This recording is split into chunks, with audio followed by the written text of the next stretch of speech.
Hello दोस्तों, आप सभी को नमस्कार। एक्सरसाइज में आप सभी का स्वागत है। कैसे हैं आप सभी लोग? हमने पॉलिटी एनसीईआरटी क्लास 7th को कंप्लीट कर लिया है। उसके 10 चैप्टर थे, 10 को हमने उन पे चर्चा कर ली है। आज हम स्टार्ट करेंगे। आप लोगों की बड़ी डिमांड थी, सर क्लास 8 की पॉलिटी की एनसीईआरटी कवर करिए, तो हम आज 8 की पॉलिटी एनसीईआरटी कवर कर रहे हैं। इसमें टोटल 5 यूनिट और 10 चैप्टर्स हैं, है ना? तो हम उनको बाई वन एक एक करके देखेंगे। अब देखो, सिंपल से चैप्टर्स हैं। जैसे इकाई 1 में भारतीय संविधान और धर्मनिरपेक्षता के बारे में भारतीय संविधान को समझाया गया है और धर्मनिरपेक्षता की समझ के बारे में बताया गया है। इकाई 2 संसद और कानूनों का निर्माण, यानी संसद कैसे बनती है, कानूनों का निर्माण कैसे होता है, ठीक है, कानून कैसे बनाए जाते हैं। अभी हाल फिलहाल में आपने टीवी पे, मोबाइल पे, यूट्यूब पे लोकसभा और राज्यसभा की कार्यवाही देखते होंगे, राज्य विधानमंडलों की कार्यवाही देखते होंगे, है ना? तो वही है। जैसे लोकसभा राज्यसभा क्या है? संसद है। संसद लोकसभा राज्यसभा प्रेसिडेंट से मिलकर के बनती है, जिसको हम सामान्य भाषा में विधायिका कह देते हैं। तो वहां पर जो भी कार्यवाही होती है वो कानूनों के निर्माण से और देश की समस्या से संबंध में क्वेश्चन होते हैं। कानूनों की समझ, यानी अंडरस्टैंडिंग द लॉज। न्यायपालिका के बारे में इकाई 3 में न्यायपालिका किस स्तर की है, भारत की न्यायपालिका कैसी है, सुप्रीम कोर्ट, हाई कोर्ट, है ना, अदर जितने भी न्यायालय हैं, जैसे तुम्हारे डिस्ट्रिक्ट कोर्ट में एक सिविल मामलों से निपटता है और दूसरा आपराधिक मामलों से निपटता है। तो उसके संबंध में हम चर्चा करेंगे, है ना। इकाई 4 में सामाजिक न्याय और हाशिए की आवाजें, जैसे एससी, एसटी, महिला, बुजुर्ग, है ना, ये हाशिए पर खड़े लोग होते हैं, गरीब, वंचित तबका। तो इनके संबंध में बात करेंगे, उन समस्याओं से कैसे निपटना है। यूनिट 5 में सरकार की भूमिका, जन सुविधाएं, कानून और सामाजिक न्याय, सोशल जस्टिस के बारे में बात करेंगे। तो ये 10 चैप्टर हैं, इनको हम 10 दिन में कवर कर लेंगे, यानी एक हफ्ते से मैक्सिमम 2 हफ्ते में ये सारी चीजें कवर हो जाएंगी। ठीक है, अब कोशिश करेंगे कि जल्दी से जल्दी हम आपकी एनसीईआरटी को कवर कर दें। आई बात समझ में? तो आप ज्यादा से ज्यादा क्लासेस को शेयर करें, लाइक करें, कमेंट करें। जहां पर दिक्कत हो आपको समझने में, तो वो सारी चीजें हमें बताएं, तो हम उनका धीरे धीरे क्या करेंगे, निराकरण निकाल देंगे। आ गई बात समझ में आपकी? और चलिए हम अपने नेक्स्ट चैप्टर में चलते हैं, आप उसकी चर्चा करते हैं। इकाई फर्स्ट, चैप्टर फर्स्ट, यानी भारतीय संविधान। अब संविधान क्यों बना होगा, ठीक है, क्यों से पहले कैसे, और संविधान क्या है, क्या, क्यों और कैसे, ये 3 चीजें होती हैं। आप कोई भी तैयारी अगर करना चाहते हैं, आप आईएएस की तैयारी करना चाहते हैं तो क्यों करना चाहते हैं, ठीक है, कैसे करेंगे आप, और क्या मिलेगा आपको ऐसी तैयारी करके, क्या नौकरी मिलेगी कि नहीं मिलेगी। तो संविधान मूलतः क्या होता है, एक लिखित दस्तावेज होता है। क्यों होता है? अरे यार, कानूनों का शासन चलाना है, लोगों को न्याय देना है, सरकारों का चुनाव करना है, ठीक है, हमारी जितनी जुडिशरी है, सब जुडिशरी है ना, एडमिनिस्ट्रेशन है, वो कैसे काम करेगा, किसको कौन सी पावर देनी है, शक्तियों का पृथक्करण। तो ये सारी चीजों के लिए हमें संविधान की या नियम कानूनों की या किसी एक ऐसे दस्तावेज की जरूरत पड़ती है जो हमें बता सके कि हमें यह कैसे करना है। ठीक है, तो देखो, एक कहानी है, फुटबॉल से अपनी बात शुरू करते हैं। बच्चों के खेल के बारे में सुना होगा। इसके नाम से ही अंदाजा होता है कि यह पैरों से संबंधित खेल है। फुटबॉल का नियम है कि गोलकीपर के अलावा कोई भी खिलाड़ी गेंद को बांह से नहीं छू सकता। अब मान लिया ये फुटबॉल का एक प्लेग्राउंड है, ठीक है, इधर एक गोलकीपर खड़ा होता है ना, और इधर विपक्षी पार्टी गोल दागती है। तो ये व्यक्ति जो यहाँ सिंगल खड़ा होता है ना, बहुत सारे मोटे मोटे कपड़े पहन करके, ये किसी भी तरीके से वो गेंद को रोकेगा, चाहे हाथ से, मुंह से, पैरों से, शरीर के किसी भी अंग से रोक सकता है। लेकिन खिलाड़ी गेंद को दागते समय पैरों का ही इस्तेमाल करेंगे, नियम होता है। उसी तरह जैसे क्रिकेट खेलना है तो क्या होगा, गेंद को बट्टा नहीं मार सकते आप, प्रॉपर लाइन लेंथ में देना पड़ेगा, और बैट से ही आपको खेलना है, पैरों से नहीं। हाँ, वो अलग बात है कि पैरों में टच होके इधर उधर चला जाए तो आप रन ले लें, लेकिन जनरली क्या है, बैट से खेलना है। तो ये एक नियम है। आप कक्षा 6 में भी सामाजिक राजनीतिक जीवन की पाठ्य पुस्तकों में भारतीय संविधान की चर्चा कर चुके हैं। कांता की कहानी आपको याद होगी, आपने कांता की कहानी को सुना होगा। वोट डालने जाती है, तो वोट किसके लिए डालने जाती है? विधायकों के लिए डालने जाती है। ओके, वो सारी चीजें हैं। अब आते हैं बात ये कि हमें संविधान की जरूरत क्यों पड़ती है। एक घटनाक्रम दिया गया है 1934 का, उसके बारे में हम देख लेते हैं। पहले संविधान सभा की जो मांग की थी ना, एम एन रॉय ने की थी, मानवेंद्र नाथ है, सीपीआई प्रमुख हैं, सीपीआई के जनक है, भारत में कम्युनिस्ट पार्टी ऑफ इंडिया के जनक है। इन्होंने संविधान सभा की मांग की थी कि एक सभा होनी चाहिए जो अपने संविधान का निर्माण कर सके। तो इसमें फिर 1934 में प्रॉपर कांग्रेस के अधिवेशन में प्रस्ताव रखा गया। तो 1934 में संविधान सभा के गठन की मांग को पहली बार अपनी अधिकृत नीति में शामिल किया। किसने? आईएनसी ने, इंडियन नेशनल कांग्रेस ने, जिसका गठन 1885 में हुआ था एबो ह्यूम के द्वारा। ठीक है, उस समय काफी सारे लोग थे, 72 प्रतिनिधियों ने मिलकर के इसका गठन किया था। और कैसे, क्यों? केवल भारतीयों को लेकर बनाने वाले एक स्वतंत्र संविधान सभा की मांग दूसरे विश्व युद्ध को के दौरान और तेज हो गई। यानी 1939 में आपका सेकेंड वर्ल्ड वॉर स्टार्ट हुआ और 1945 तक चला। तो इस समय आवाज और तेज हो गई। कई मिशन आया, क्रिप्स मिशन आया, विवेल योजना आई, है ना, और तुम्हारा कैबिनेट मिशन आया। तो ये सारे मिशनों का उद्देश्य था भारत को किसी न तरीके से सत्ता का हस्तांतरण करना था, यानी सत्ता भारतीयों के हाथ में सौंपनी थी। तो सत्ता तभी सौंपी जाएगी ना जब उसके संबंध में नियम कानून बनाने के लिए सरकार का चुनाव कैसे होगा, ये सारी चीजें तय होंगी। तो उसीलिए हमें संविधान सभा की जरूरत थी। अंततः दिसंबर 1946 में क्या किया गया? संविधान सभा का गठन किया गया। 9 दिसंबर 1946 को क्या किया गया? संविधान सभा की प्रथम बैठक हुई। याद रखना, सेकेंड बैठक 11 दिसंबर 1946 को हुई और अंतिम बैठक 26 नवंबर 1949 को हुई। ये लास्ट बैठक थी संविधान सभा की। उसके बाद संविधान सभा भंग हो गई। संविधान सभा के कुछ सदस्यों को दर्शाया गया है। 1946 से नवंबर 1949 के बीच भारत के लिए संविधान का प्रारूप तैयार किया गया। 150 सालों की अंग्रेजी हुकूमत के बाद भारतीयों को आखिरकार अपनी नीयत, अपना भविष्य तय करने का मौका मिला। यानी हम आजाद हो गए थे, हमें कैसे काम करना है, कैसे सरकारों का गठन करना है, कैसे आगे बढ़ना है। ठीक है, अपने नागरिकों को कौन कौन से अधिकार दिए जाएं, नागरिक पार्टिसिपेट ज्यादातर शासन में कर सके, वो क्या चीजें होंगी। तो इन सभी का मिला जुला रूप संविधान था, है ना। सदस्य स्वतंत्रता संघर्ष से उपरे महान आदर्शों को ध्यान में रखते हुए इस काम को गंभीरता से अंजाम दिया। बात समझ में आ गई? ठीक है, क्योंकि बहुत सारे संघर्ष किए थे हमने, बहुत सारे लोगों को बलिदान दिया था। भगत सिंह, महात्मा गांधी, उसके पहले भी कई सारे लोग बलिदान दिए थे। लाला लाजपत राय हैं, है ना, असंख्य लोग थे। भारत की आम जनता जो लाठियों डंडों से पीट कर मार डाला गया या गोलियों खा करके, है ना, तो उनके जो आदर्श थे, उनको वो जिस लिए लड़े उसको क्या किया गया? संविधान में जगह दी गई। बंगाल बगल में दिए गए प्रधानमंत्री जवाहरलाल नेहरू संविधान सभा को संबोधित कर रहे हैं। ये देखो, पंडित जी बैठे, पंडित जी संबोधित कर रहे हैं और ये संविधान सभा के लोग हैं, सभी लोग बैठे हैं लाइन से।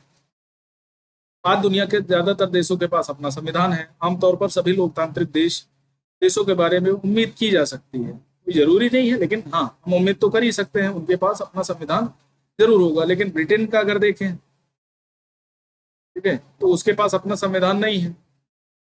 ठीक है, कोई नियम नहीं है, कोई लिखित दस्तावेज नहीं है।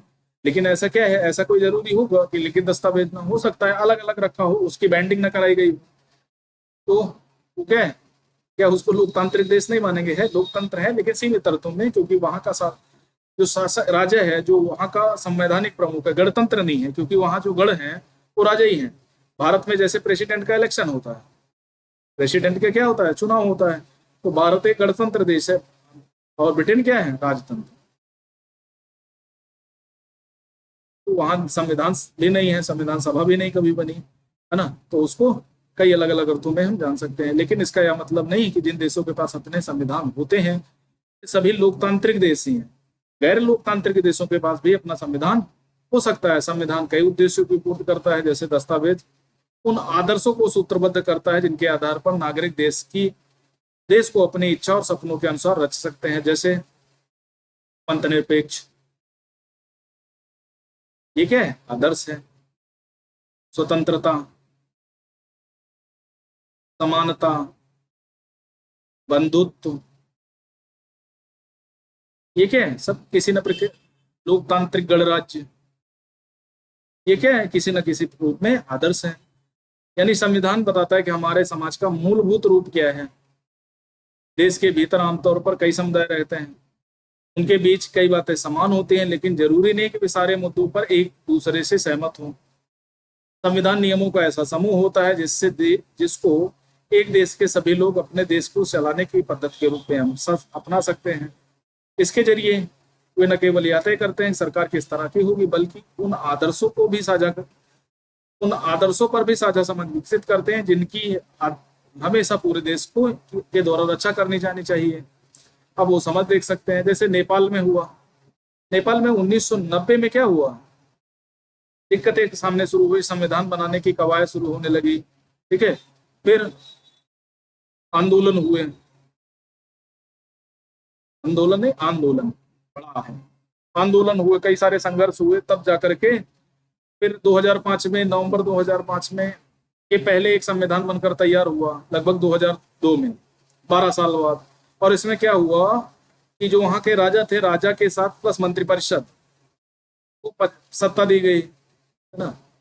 फिर माओवादियों ने क्या किया, फिर लड़ाई झगड़ा हुआ, आंदोलन हुए।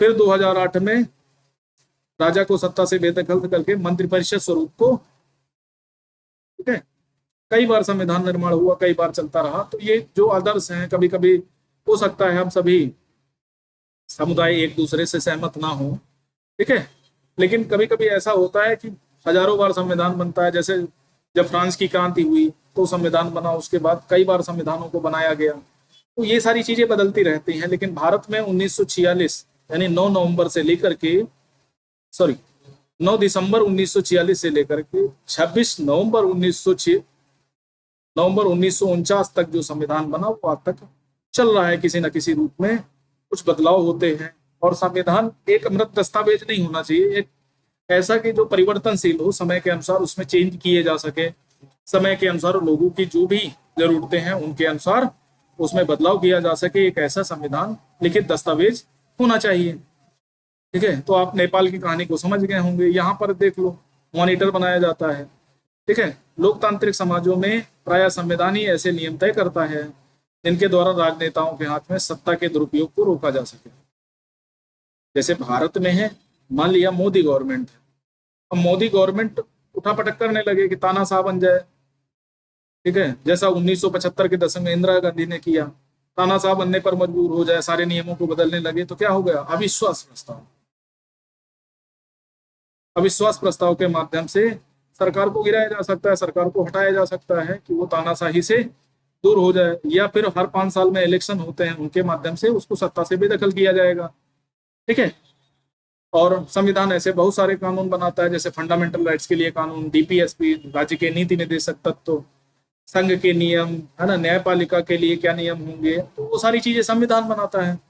जैसे आपने अध्याय 7 में, कक्षा 7 की किताब में ओम प्रकाश वाल्मीकि एक कहानी पढ़ा था, तो उनको धर्म, नस्ल, जाति, लिंग, जन्म स्थान के आधार पर उनको बाहर बिठाया जाता था, उनके साथ ऐसा व्यवहार किया जाता था कि वो क्या है, कोई बाहर प्राणी है ना, नीची कास्ट से आते थे, दलित व्यक्ति थे, तो उनके लिए बड़ा उनको सिर्फ इसलिए झाड़ू लगानी पड़ती थी पूरे स्कूल में क्योंकि वो दलित थे। तो उस कहानी में जो असमानता थी, ठीक है, उसको आर्टिकल 15 के द्वारा दूर करने का प्रयास किया गया संविधान के द्वारा। लेकिन क्या पूर्ण असमानता हो पाई? नहीं हो पाई। अभी भी भारत के कई हिस्सों में ये सारी घटनाएं आम बात हैं। कभी मध्य प्रदेश में देखते हैं कोई किसी के ऊपर पेशाब कर देता है, ठीक है, किसी को सामूहिक बलात्कार कर दिया जाता है, किसी महिला को दलित होने के कारण, किसी को बांध के पीटा जाता है, किसी को बांध के टांग दिया जाता है, हत्या हो जाती है। इसके लिए आपको आर्टिकल 15 मूवी आयुष्मान खुराना की बहुत अच्छी मूवी है, आपको देखना चाहिए। आपको समझना चाहिए कि देश में क्या क्या घटता है। ठीक है, सिर्फ किताब पढ़कर ही आपको सारा नॉलेज नहीं होगा, आपको ये भी समझना पड़ेगा कि नहीं कहाँ पर क्या चीजें हो रही हैं। लोकतंत्र में संविधान का एक महत्वपूर्ण काम यह होता है कि कोई भी ताकतवर समूह किसी दूसरे या कम ताकतवर समूह या लोगों के खिलाफ अपनी ताकत का इस्तेमाल ना करे। मान लिया भारत बहुसंख्यक देश है, हिंदुओं की संख्या ज्यादा है, तो बहुसंख्यक क्या करे, अल्पसंख्यकों का शोषण न करने पाए, उनको जो संसाधन है उस पर जबरदस्ती हस्तक्षेप न करने पाए। इसके लिए संविधान बनाया गया है। सभी को समानता का जो समान हक दिया गया है, समान समझा गया है सभी को, चाहे वो जिस धर्म से आते हो, जाति से आते हो, लिंग से आते हो, जन्म स्थान से आते हो, या उनका मूल वंश कोई भी हो, सभी समान है। तो अल्पसंख्यकों के हितों की रक्षा के लिए भी कई सारे नियम कानून बनाए गए हैं। आर्टिकल 29, 30 फंडामेंटल राइट्स का आप समझ सकते हैं, ठीक है, अभी सब में, है ना। तो ये सारी चीजें समझ सकते हैं। आरक्षण भी दिया जाता है। और संविधान पाकिस्तान, भारत पाकिस्तान अलग होने की लड़ाई भी यही थी कि मुस्लिमों को ज्यादा से ज्यादा सीटें चाहिए थी, फिर वो अड़ गए तो वहां से अलगाव हो गया। इस अस्वस्थ हालात में लोकतंत्र समाजों में भी पैदा हो सकती है, जहां बहुमत वाला गुट लगातार ऐसे फैसले लागू करता है जिसमें अल्पसंख्यकों की सहमति नहीं होती। जैसे यूसीसी का मुद्दा है, यूनिफॉर्म सिविल कोड का। भाजपा क्या कर रही है, भाजपा उसको लाना चाहती है। बहुत सारे दावा कर रहे हैं कि नहीं, अल्पसंख्यकों का इसमें, अल्पसंख्यकों के हितों की रक्षा नहीं की गई, अल्पसंख्यकों से बात नहीं की गई। तो ये सारे कई मुद्दे हैं जो बराबर लोकतंत्र में उठते रहते हैं। और जब किसी की बात नहीं सुनी जाती तो क्या होता है, प्रॉपर आंदोलन होते हैं, जनसंघर्ष होते हैं और हिंसा होती है। जैसे अभी हाल फिलहाल में मैती और कुकी समुदाय के द्वारा मणिपुर में देखी गई, बड़ा भीषण रक्तपात हुआ। बहुत सारे लोगों के, महिला को निर्वस्त्र करके घुमाया गया। ऐसा लगा आपके अंदर क्रोध भी आया होगा, हिंसा करने का ख्याल आया होगा कि नहीं मार दें, है ना। तो ये सारी चीजें बलवती होती हैं। संविधान क्यों होना चाहिए, तीसरा महत्वपूर्ण क्वेश्चन है। तीसरा महत्वपूर्ण कारण यह है कि जब हम खुद अपने आप से बचा सकें। ऐसी बात सुनने में जरा अजीब लगती है। इसका मतलब यह है कि कई बार हम किसी मुद्दे पर बहुत तीखे ढंग से सोचने लगते हैं। ऐसे विचार हमारे व्यापक हितों के लिए नुकसानदेह हो सकते हैं। संविधान हमें ऐसी भावनाओं को बचाने से मदद करता है जिसके लिए नीचे चित्रपट में दिया गया है। देखो, क्यों अपने आप से क्यों बचा सकते हैं। आपको याद होगा एक अध्यादेश आया था, ठीक है, जिसमें जो भी सांसद होगा ना, अगर उसको 2 साल से अधिक जेल हो गई तो उसको अपनी सदस्यता रद्द रद्द हो जाएगी। उसकी लोकसभा से या राज्यसभा से उसकी सदस्यता रद्द कर दी जाएगी।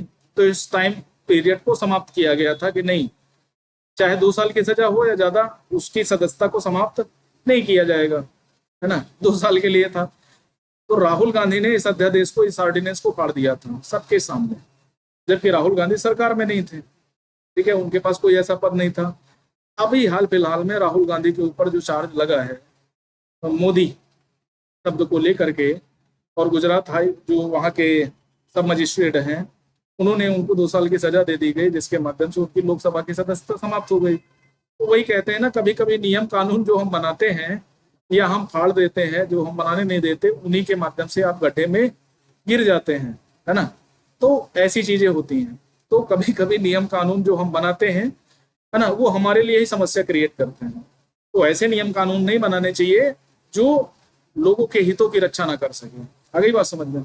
संविधान हमें ऐसे फैसले करने से रोकता है जिनमें हम उन्हें बड़े सिद्धांतों को ठेठ पहुंचती है, जिनमें देश आस्था रखता है। उदाहरण के तौर पर लोकतंत्र को मानने वाले अधिकांश लोग गंभीरता से महसूस करते हैं कि दलगत राजनीति यानी पार्टी पॉलिटिक्स बहुत विकृत हो चुकी है।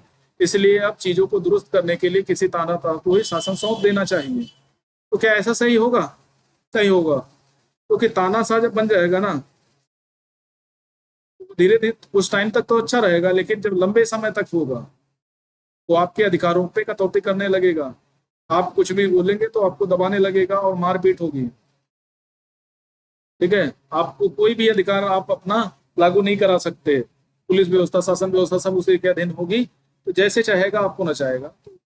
ऐसा नहीं है कि तानाशाह को सौंप देने से सारी समस्याएं दूर हो जाएंगी। जैसे बहुत सारे देशों में फौजी शासन है, जैसे अफगानिस्तान में तालिबान शासन है, म्यांमार में सेना के अंदर में, तो क्या वहां सब सही हो गया? वहां भी बहुत सारी समस्याएं हैं, बहुत सारे लोगों को देश छोड़कर भागना पड़ रहा है, बहुत सारे लोगों को मारा पीटा जा रहा है। तो ये समस्याएं समाप्त तो नहीं हुई। ये समस्याओं का साधारण रास्ता क्या है? बातचीत, ठीक है, ठीक है, कम्युनिकेट करोगे एक दूसरे से, और लोकतंत्र के माध्यम से कम्युनिकेशन ज्यादा बेहतर तरीके से होता है। तो आपको यही करना पड़ेगा। तानाशाही शासन में ये सारी चीजें आपको नहीं मिल पाएंगी, उनके हितों को तहस नहस कर देगा। अच्छा संविधान देश की बुनियादी संरचना, जो बेसिक स्ट्रक्चर ऑफ कॉन्स्टिट्यूशन है, जिसको सुप्रीम कोर्ट में केशवानंद भारती 1973 के केस में डिसाइड किया था, तो बुनियादी संरचना को इस तरह के उन्माद से बचाता है। 1975 में क्या हुआ, इंदिरा गांधी ने संविधान के बहुत सारे प्रावधानों को चेंज कर दिया, सरकार के कार्यकाल को बढ़ा दिया, न्यायिक पुनर्विलोकन की शक्ति को छीन लिया, ठीक है, और प्रधानमंत्री राष्ट्रपति के निर्वाचन को सुप्रीम कोर्ट से बाहर कर दिया कि अगर कोई विवाद होगा तो वो न्यायपालिका नहीं समझेगी, है ना। तो इस तरह की सारी चीजें जब करी तो काफी सारा विवाद हुआ। तो फिर 78 में क्या किया, 44वें संविधान संशोधन से उसको पुनः पलटा गया, कार्यकाल फिर 5 वर्ष का किया गया, न्यायिक पुनर्विलोकन की शक्ति पुनः न्यायपालिका को दी गई। फिर एक केस हुआ 1973 का, उसके माध्यम से एकदम स्पष्ट हो गया कि जो बेसिक स्ट्रक्चर ऑफ कॉन्स्टिट्यूशन है उसको आप दूर नहीं कर सकते, ठीक है। फिर आ जाते हैं भारतीय संविधान के प्रमुख लक्षण या विशेषताएं। ये वे आदर्श हैं जो आजादी के समय बलवान थे, और आजादी प्राप्त करने वाले यानी जो चाहे महात्मा गांधी हो, सुभाष चंद्र बोस हो, ठीक है, या B.R. अम्बेडकर हो, सरदार वल्लभ भाई पटेल हो, या अन्य गणमान्य व्यक्ति जिन्होंने भारतीय संविधान को बनाने में या देश को आजाद कराने में अपनी भूमिका निभाई, सबका अपना एक मानना था कि नहीं, जब भी हम आजाद होंगे तो जो हमारा संविधान बनेगा वो प्रॉपर सहमति से बनेगा, बहुमत के आधार पर निर्माण नहीं होगा। जब हमारी संविधान सभा का गठन हुआ तो सभी भाषा भाषी लोग, चाहे वो दक्षिण के हो, पूर्वी भारत के हो, पश्चिमी भारत के हो, मध्य भारत या उत्तर भारत, सभी जगह के लोग थे, महिला वर्ग भी था, SC कैटेगरी के लोग भी थे, SC ST भी थे, माइनॉरिटी भी थे, सभी प्रकार के लोग थे। और प्रॉपर सहमत के द्वारा यानी एक एक प्रावधान पर 2-2 दिन 4-4 दिन भयंकर चर्चाएं हुई, सभी को अपनी बात रखने का मौका मिला, तब वो जाकर के प्रावधान को संविधान में रखा गया। और किसी और प्रावधान में यानी यहाँ पर ये नहीं हुआ जैसे लोकसभा राज्यसभा में बहुमत चलता है 2/3 है ना, वहां प्रॉपर सहमत के माध्यम से ही सारे प्रावधान को स्पष्ट किया गया। बात समझ में आ गई। आगे चलते हैं, राष्ट्रवादियों पर इस पर काफी विचार किया, ठीक है, कि स्वतंत्र भारत किस तरह का होना चाहिए। ब्रिटिश शासन के अंतर्गत जिन नियमों को मानना पड़ता था वे उन्होंने खुद नहीं बनाए थे, या कौन बनाते थे, ब्रिटिश संसद। औपनिवेशिक राज्य के लंबे अत्याचारी शासन ने भारतीयों के सामने इतना जरूर स्पष्ट कर दिया था कि स्वतंत्र भारत को एक लोकतांत्रिक देश होना चाहिए। साइमन कमीशन आपने पढ़ा होगा। साइमन कमीशन का विरोध क्यों हुआ था, क्योंकि उसमें एक भी भारतीय सदस्य नहीं था, टोटल गोरे लोग थे, पूरा कमीशन भी कहते थे उसको, है ना, इसीलिए उस आंदोलन का विरोध किया गया। नतीजा क्या निकला, लाला लाजपत राय को लाठियों से पीटकर मार डाला गया। उसके बाद भगत सिंह ने उसकी हत्या कर दी, सैंडर्स की नहीं, हाँ सैंडर्स ही थे सर।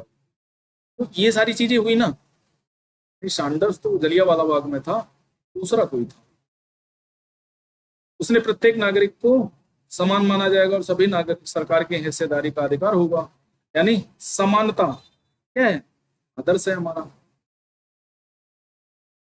भारत के में लोकतांत्रिक सरकार का गठन कैसे किया जाए, उसके कामकाज के नियम क्या हों, यह काम किसी एक आदमी के वश का नहीं था। इसमें लगभग 300 लोगों का योगदान है ना। लास्ट में 289 लोग, वो जब मुस्लिम लीग अलग हो गई तो 289 लोग के आसपास बचे, और इन्होंने संविधान का निर्माण किया। और लास्ट में 284 लोगों ने अंतिम दिन यानी 26 नवंबर 1949 को संविधान में क्या बोलते हैं उसको, उस पे सिग्नेचर किए संविधान सभा में। 1946 में गठित की गई, सभी समूह के सदस्य थे। अभी मैं डिटेल कर दूंगा। संविधान सभा में इन सदस्यों को सामने की सबसे बड़ी जिम्मेदारी थी कि हमारे देश के कई समुदाय थे, ना तो उनकी भाषा, यानी अनेक लोग थे, और अनेकता में एकता को ढूंढना था। अनेकता में क्या करना था, एकता को ढूंढना था।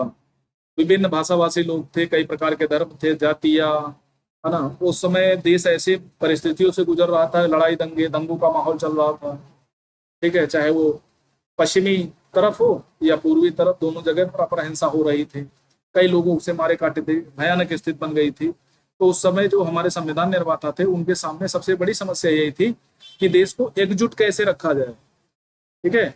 ना तो हमारी कोई एक धर्म था, ना ही कोई ऐसी सांस्कृतिक रियासत थी जिसके माध्यम से एकता के पिरों में पिराए जा सके। छोटे छोटे राज्यों का राज्य भी ठीक से बटे नहीं थे, है ना, और 562 देशी रियासतें थी।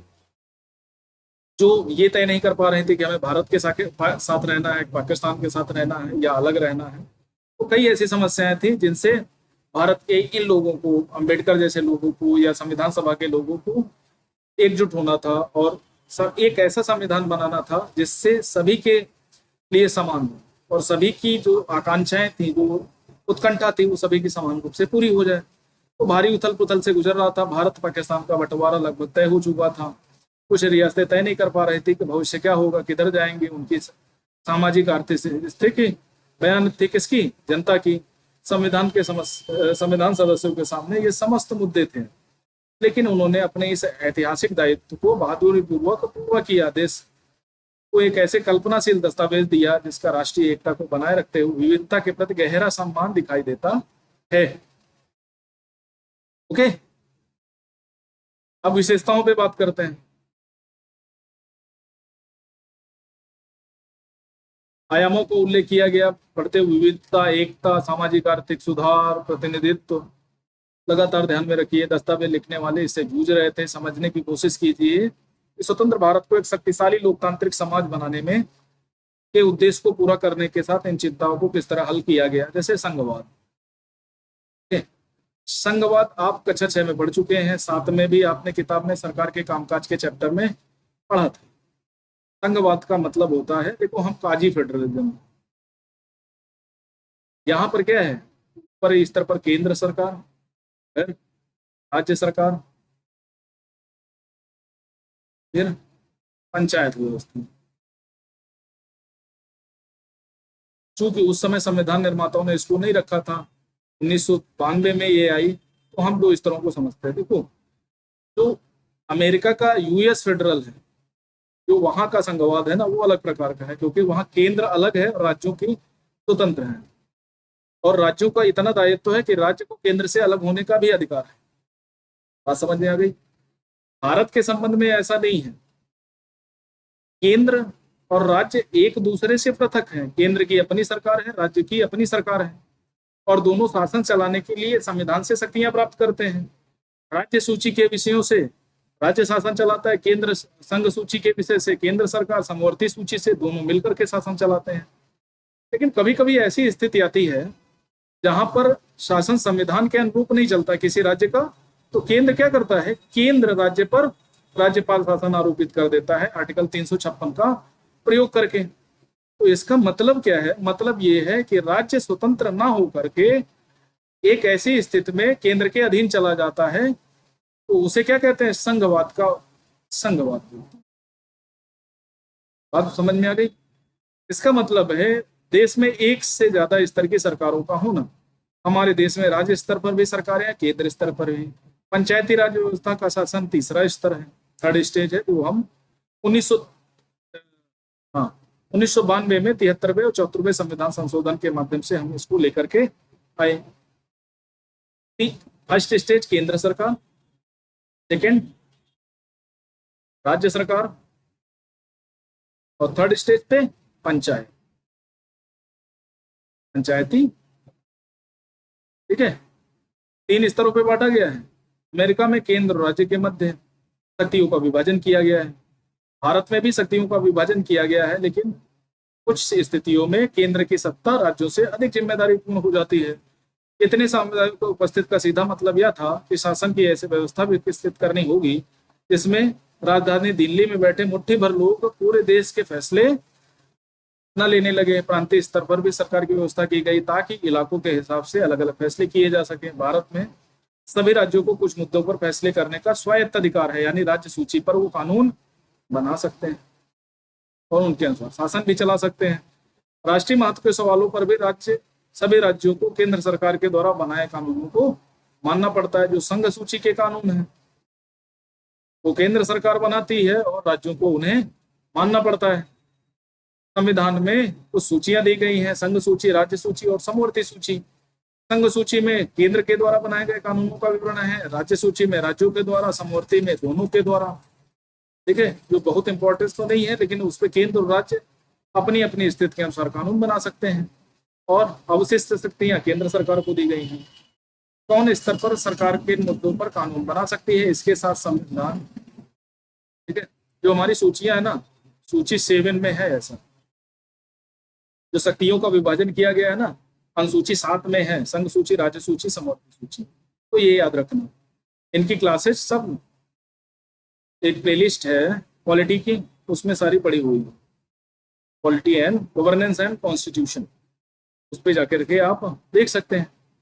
संविधान यह भी तय करता है कि प्रत्येक स्तर की सरकार अपने कार्यों के लिए पैसे का इंतजाम कहाँ से करती है, यानी उनको अधिभार, टैक्स, शुल्क वसूल करने लगाने का भी अधिकार है।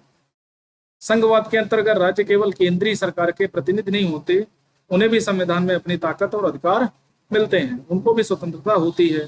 भारत के सभी लोग इन सभी स्तरों की सरकारों के बारे में बनाए गए कानूनों, नीतियों के अंतर्गत आते हैं। बात समझ में आ गई? संसदीय शासन पद्धति, सरकार के सभी स्तरों पे प्रतिनिधियों का चुनाव लोग खुद करते हैं, जनता द्वारा चुनाव होता है। विधायक, लोकसभा, सांसद, पंचायत सदस्य, इन सबका चुनाव कौन करता है? जनता सीधे करती है। ठीक है, तो क्या है? विधायक राज्य सरकार के संबंध में, लोकसभा केंद्र सरकार के संबंध में, पंचायत स्थानीय स्तर की सरकार। वोट देखो, वोट डालने के लिए कतार में खड़ी है, अपनी बारी का इंतजार कर रहे हैं। संविधान सभा के सभी सदस्य संविधान की रचना कर रहे थे, तो सभी को सार्वभौमिक वयस्क मताधिकार, यानी पहले क्या था, 21 साल का व्यक्ति होगा उसको वोट डालने का अधिकार, बाद में 18 वर्ष कर दिया गया। उन्हें लगा स्वतंत्रता संग्राम में भारतीय जनता को वयस्क मताधिकार का प्रयोग करने योग्य बना दिया है, अतः उन्हें क्या कर दिया गया? सार्वभौमिक मताधिकार दे दिया, चाहे वो किसी धर्म, जाति, लिंग, जन्म स्थान, किसी भी आधार पर उसे विभेद नहीं किया गया। बस पागल हो ना हो, दिवालिया ना हो, ठीक है, किसी कानून के द्वारा उसे वोट डालने से रोका ना गया हो, या कोई अन्य कारण है तो उनके माध्यम से अगर रोका नहीं गया तो सभी लोग जो भी 18 वर्ष के वयस्क लोग हैं तो उनको वोट डालने का अधिकार दिया गया है भारत में, बशर्ते वो उनका नाम निर्वाचन सूची में होना चाहिए। निर्वाचन सूची में होना चाहिए। मतदाता कार्ड बेशक न हो, आधार कार्ड के माध्यम से आप वोट डाल सकते हैं। ओके, अब आते हैं शक्तियों का बंटवारा, ये भी एक तीसरा खंड है, पावर ऑफ सेपरेशन। ठीक है, विधायिका, कार्यपालिका और न्यायपालिका, ये 3 अंग है शासन के। विधायिका कानून बनाती है, कार्यपालिका कानूनों के अनुसार शासन चलाती है, और न्यायपालिका क्या करती है? जो भी दिक्कतें होती हैं, समस्याएं होती हैं, वो न्याय उपलब्ध कराती है, चाहे वो झगड़ों का हो या किसी राज्य सरकार, केंद्र सरकार के मध्य हो। तो देखो क्या कहते हैं, अंग है विधायिका, कार्यपालिका और न्यायपालिका। विधायिका में हमारे निर्वाचित प्रतिनिधि होते हैं। हम अब भारत के संबंध में थोड़ा स्थिति समझना, विधायिका से ही कार्यपालिका बनती है। ठीक है, सभी लोकसभा का इलेक्शन करते हैं, जनता पार्टिसिपेट करती है, जिनके मान लिया 545 सांसद होने चाहिए, होने तो 552 चाहिए, लेकिन वर्तमान में 545 ही भरे हैं।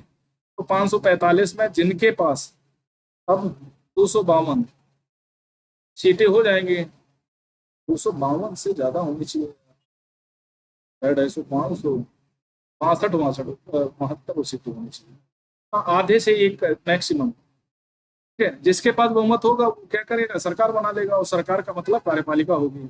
कार्यपालिका ऐसे लोगों का समूह है जो कानून लागू करने और शासन का काम देखते हैं।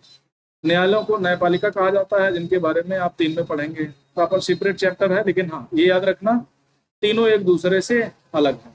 अब इनके संबंध में समझेंगे। जो राज्य शब्द दिया गया है ना, यह प्रॉपर उद्देश्य यूपी या एमपी या इससे नहीं है। राज्य का मतलब होता है 4 सेगमेंट होते हैं राज्य के: भूभाग,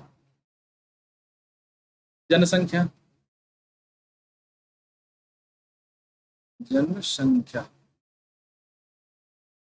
सरकार, संप्रभुता। ठीक है, संप्रभुता।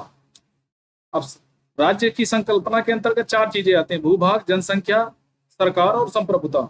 अगर ये चारों चीजें नहीं होंगी तो ये एक प्रकार की अराजकता बन जाएगी। भाई सपोज करो आपको कोई दुकान चलानी है, और दुकान चलाने के लिए आपको क्या चल रहा, कोई जमीन तो चाहिए, कहाँ पर बैठ के आप दुकान डालेंगे। तो उसी तरह भूभाग होगा तो उस पर निवास करने के लिए जनसंख्या होनी चाहिए, जनसंख्या होगी तो नियम कानून बनाने के लिए सरकार का चयन करना पड़ेगा। सरकार होगी तो सरकार कैसी होनी चाहिए, संप्रभु होनी चाहिए, यानी अपने आंतरिक और बाह्य निर्णय के लिए किसी पर निर्भर ना हो, स्वतंत्र रूप से हो। जैसे 1947 के पहले हम क्या थे, ब्रिटेन पे निर्भर थे। वर्तमान में हम क्या है, संप्रभु हैं। कोई भी डिसीजन करना हो तो हम तुरंत कर लेते हैं, ठीक है। जैसे अमेरिका ने कई बार कश्मीर मुद्दा अलापा, पाकिस्तान ने, ब्रिटेन ने, तो भारत क्या कहता है, सीधे बोल देता है कि वो हमारा आंतरिक मैटर हम समझ लेंगे, आप लोगों को चिंता करने की जरूरत नहीं है, आप अपना अपना देखो। तो इसका मतलब क्या है, भारत संप्रभु है, किसी के दबाव में काम नहीं कर रहा है। और जब कोई सरकार किसी के दबाव में काम नहीं करती तो उसको संप्रभु बोलते हैं, संप्रभुता, सॉवरेन बोलते हैं। तो भारत क्या है, सॉवरेन है। सरकार, अब देखो सरकार है तो सरकार क्या होगा, चुनौतियां होंगी, कानून बनाने की, शासन चलाने की और न्याय करने की। क्या होगा, 3 प्रकार की चुनौतियां होंगी न्याय करने की। भाई भूभाग है, जनसंख्या, सरकार है, तो सरकार तो ऐसे नहीं हो जाएगी। सरकार के पास क्या होगा, कानून बनाना पड़ेगा, सरकार को शासन चलाने के लिए व्यवस्था करनी पड़ेगी, न्याय के लिए व्यवस्था करनी पड़ेगी। तो कानून बनाने के लिए उसने क्या बनाया, विधायिका बनाया। शासन चलाने के लिए क्या बनाया, कार्यपालिका बनाया। न्याय करने के लिए न्यायपालिका बनाया, सुप्रीम कोर्ट, हाई कोर्ट, ठीक है। तो आपको समझ में आया, शक्तियों का पृथक्करण। शक्तियों का पृथक्करण इसलिए किया जाता है कि कोई एक दूसरे के शक्तियों में अतिक्रमण ना करे, जिससे व्यवस्था ठीक से चलती रहे। कि झगड़ा हो गया, तुमने मेरे पैसे ले लिए और हम कैसे काम करेंगे, है ना। तो शक्तियां उन्हीं को इस्तेमाल करने के लिए दी गई जिनका जो काम है। न्याय करने का काम न्यायपालिका है तो न्यायपालिका करेगी, ये काम संसद नहीं कर सकती। बात समझ में आ गई। तो संविधान में यथास्थित दी गई है, शक्तियों का पृथक्करण दिया गया है। और हमारे यहाँ न्यायपालिका और विधायिका से जो हमारे डीपीएसपी है, directive principle of state policy, उसमें भी न्यायपालिका को कार्यपालिका से अलग करने के लिए भी प्रावधान दिए गए हैं। आगे बात समझ में। फिर चौथी बात आती है, जो चौथी विशेषता है वो फंडामेंटल राइट है। अब फंडामेंटल राइट्स क्या होते हैं, जो मूलभूत घोषणा होती है, जो एक मनुष्य को अपने जीवन को बेहतर करने के लिए चाहिए, उन्हें फंडामेंटल राइट कहते हैं। जैसे समानता का अधिकार, आर्टिकल 14 से 18, ये संविधान में भाग 3 के अंतर्गत दिए गए हैं, ठीक है। 12 से लेकर के 35 तक,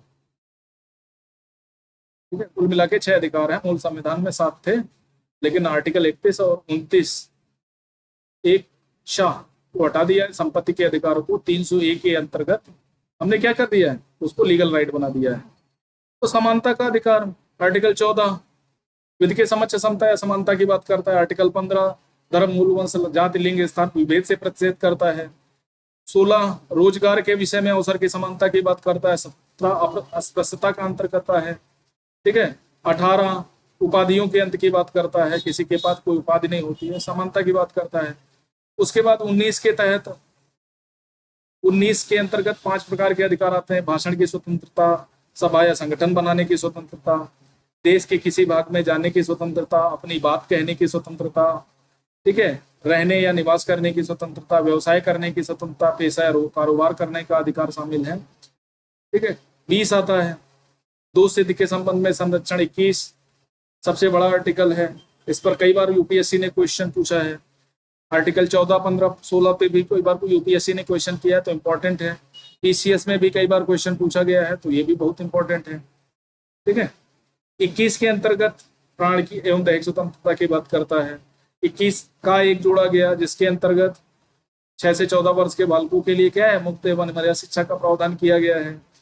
21 के बहुत सारे, इसी के अंतर्गत आपको राइट टू प्राइवेसी दिया गया है, और भी कई सारे अधिकार हैं। उसके बाद शोषण के विरुद्ध अधिकार, ठीक है।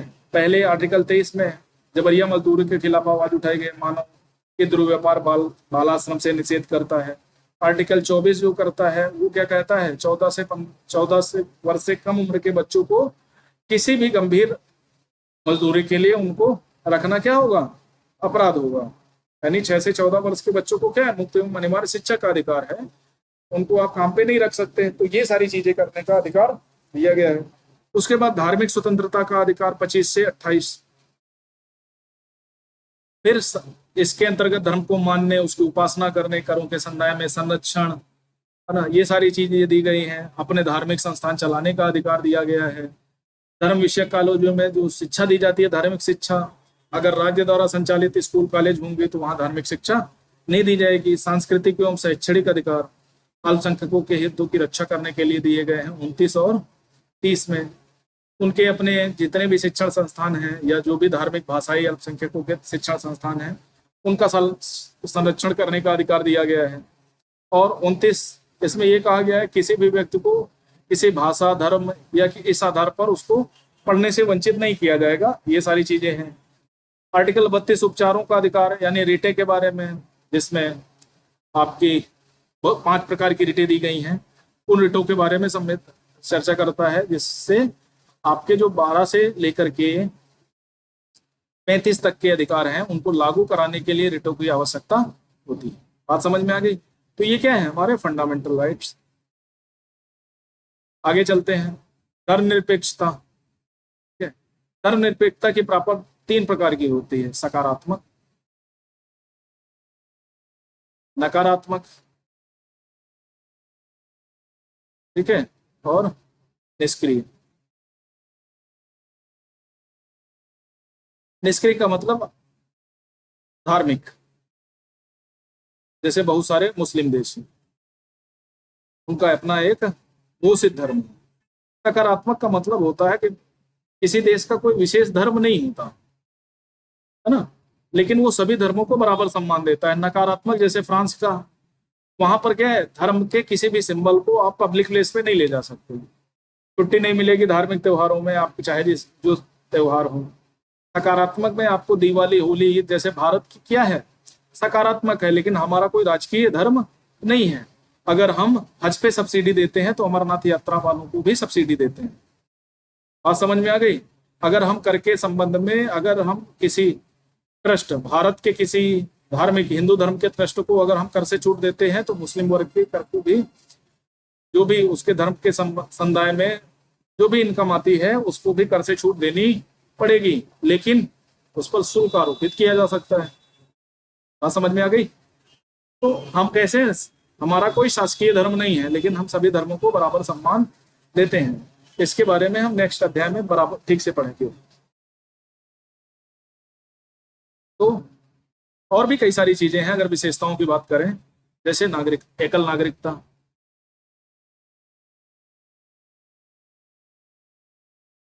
निष्पक्ष न्यायपालिका,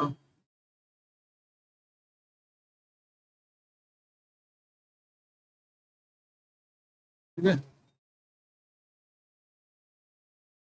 कल्याणकारी राज्य के तत्व,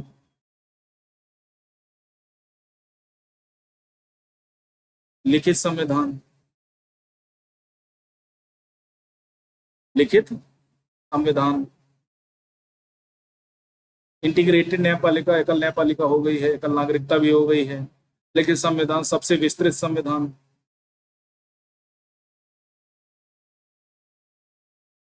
ये सारी चीजें, ये भी क्या है, हमारी विशेषताएं। जब एम लक्ष्मीकांत आपको पढ़ाएंगे ना तो ये सारी चीजें आपको हम बताएंगे। ओके, आगे बढ़ते हैं, हम चैप्टर को एंडिंग की ओर ले जाते हैं। किसी लोकतांत्रिक देश को संविधान की जरूरत क्यों पड़ती है? भाई शासन चलाने के लिए, है ना, लोगों को बताने के लिए कि उन्हें क्या करना है क्या नहीं करना है, डू एंड डूंट्स। शासन कैसे चलेगा, सरकारों का गठन कैसे होगा, न्याय कैसे उपलब्ध कराया जाएगा, ठीक है, कोई काम अच्छा है या बुरा है उसको कैसे परिभाषित किया जाएगा, तो इसलिए हमें क्या है, संविधान की जरूरत पड़ती है। अब नेपाल का संविधान, जैसे मैंने बताया था ना, 2005 तक जो था, क्या था, नेपाल अधिराज्य की कार्यकारी शक्तियां महामहिम नरेश और मंत्रिपरिषद में निहित होंगी। लेकिन बाद में 2007 में जब माओवादियों ने भी आंदोलन किया तो वहां बदल गया, आर्टिकल 137 डाला गया, कार्यकारी शक्तियां नेपाल की कार्यकारी मंत्रिपरिषद में निहित कर दें। वर्तमान में भी संकट जारी है, यानी हजारों बार यहाँ पर संविधान बना होगा। ठीक है, अब दोनों संविधानों में कार्यकारी शक्ति के उपयोग में क्या फर्क दिखाई देता है, इस बात को ध्यान में रखता है। नेपाल को एक संविधान की जरूरत है, क्यों? अब देखो क्या अंतर है, यहाँ पर राजा है तो राजा भी अपनी चलाएगा और मंत्रिपरिषद भी अपनी चलाएगा, और राजा चाहेगा तो मंत्रिपरिषद को बर्खास्त कर देगा। यहाँ पर ऐसा नहीं कर पाएगा, मंत्रिपरिषद क्या होगी, निरंकुश नहीं हो पाएगी। ठीक है, तो यहाँ पर एक लोगों के निरंकुश हो जाने का खतरा हमेशा बना रहेगा। यहाँ पर क्या है, अगर मंत्रिपरिषद निरंकुश होती है तो संविधान में प्रावधान दिए गए होंगे उनको बाहर करने के लिए। ठीक है, अल्पसंख्यकों के विचारों का सम्मान करना क्यों महत्वपूर्ण है, इसका एक कारण बताइए। भाई सीधी सी बात, जैसे आप इंसान हैं वो भी हैं, ठीक है, उन्हें भी कुछ करने का मन होगा तो आपको उनका सहयोग करना चाहिए, उन्हें भी अपनी बात कहने का हक है, तो आप उनकी बात को सुनिए। एक स्कूल में 30 शिक्षक हैं, उनमें 20 पुरुष हैं, तो क्या है 10 महिलाएं हैं, तो वो क्या है अल्पसंख्यक है कि नहीं है। अब उनकी बात को समझने के लिए क्या होना चाहिए, एक ऐसी व्यवस्था होना चाहिए। एक शहर में 5% लोग बौद्ध धर्म को मानते हैं, तो ये भी अल्पसंख्यक हैं। कारखानों में बहुत 80% कर्मचारी शाकाहारी हैं, 20% क्या हैं मांसाहारी, तो इनका भी ख्याल रखना चाहिए। 50 विद्यार्थियों की कक्षा में 50 विद्यार्थी संपन्न परिवारों से हैं, तो 10 क्या है गरीब परिवारों से हैं। तो जो असमानता है वो इनको लगने ना पाए, इनको इस तरह से व्यवस्था करनी पड़ेगी। फिर संघवाद क्या है, इसका महत्व क्या है। भाई महत्व ये है कि सभी को समान अवसर मिल जाता है, देश चाहे जितना बड़ा हो, ठीक है। शक्तियों का अगर बंटवारा हो जाता है केंद्र राज्य के मध्य, तो शासन सत्ता बेहतर तरीके से चल सकती है, लोगों को न्याय, ठीक है, और जो हिस्सेदारी है शासन में वो बराबर मिल सकती है। शक्तियों का बंटवारा शासन चलाने के लिए बहुत महत्वपूर्ण है। फंडामेंटल राइट 12 से 35, भाग 3 6 प्रकार के अधिकार हैं, 14 से 18 समानता, 19 से 22 स्वतंत्रता, 23-24 शोषण के विरुद्ध अधिकार, 25 से 28 धार्मिक स्वतंत्रता का अधिकार, ठीक है, 29-30 अल्पसंख्यकों के हितों की रक्षा, आर्टिकल 32 संवैधानिक उपचारों का अधिकार, संसदीय शासन व्यवस्था। तो ये सारी चीजें आपको करनी है। जहां आपको समझ में नहीं आता आप मैसेज कर सकते हैं। और आज के लिए इतना ही, धन्यवाद, नमस्कार। और प्रिपरेशन करते रहें, वीडियो अच्छे लगे तो लाइक करें, शेयर करें ज़्यादा से ज़्यादा लोगों को। आशा करता हूं कि सब्सक्राइब करें चैनल को, जो लोग देख रहे हैं मौका दें और बेहतर तरीके से समझने का प्रयास करें। क्वालिटी बहुत इंपॉर्टेंट सेक्शन है, 15-20 क्वेश्चन हर साल प्रीलिम्स में पूछे जाते हैं, चाहे वो पीसीएस का हो या किसी भी स्टेट एग्जाम का हो, ठीक है। तो आज के लिए इतना ही, नमस्कार।